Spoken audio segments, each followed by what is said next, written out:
The TROYCETV transcript, it suggests there was a big gap between that promise and, well, reality for a lot of people. Definitely. Lots of reports mentioned in the source, people saying they just got nothing, no postcards at all. Or maybe just one, like, months late. I actually signed up for this myself maybe 4 months back. I've received exactly one postcard, so.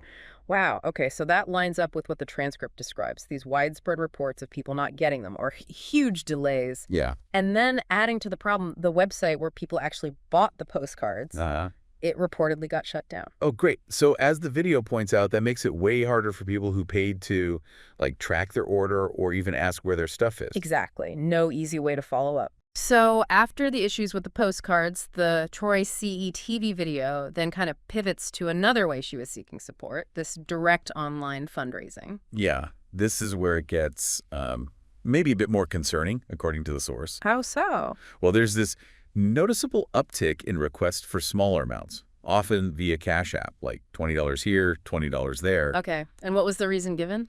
The explanation mentioned in her posts, according to the transcript, was that she kept having problems with her bank cards being shut down while she was traveling in Africa. Okay. Repeatedly. Yeah, that was the justification presented. And it wasn't just those small, frequent requests, right? Yeah. The source also mentions a GoFundMe. That's right. A bigger campaign, goal set at $10,000. 10 grand. How did that go? Well, the interesting thing highlighted in the transcript is that apparently, despite her asking for donations, sometimes even specific amounts, like asking for $20 donations, it seems the campaign kind of stalled out around $6,000 and stayed there for weeks. Stuck at 6 grand despite the pleas. Yeah. And the source also notes she was offering shout-outs if people donated $25. Ah, the shout-out incentive. So the TROYCETV video looks at all this, the Cash App requests, the GoFundMe push, and calls it something like virtual panhandling. Oof. Strong words. Yeah, the suggestion is that it's playing on viewers' empathy, their connection to her.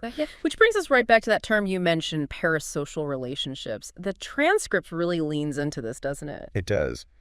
Maybe for anyone listening who isn't familiar, can you kind of break down what that looks like, especially with YouTubers? Sure.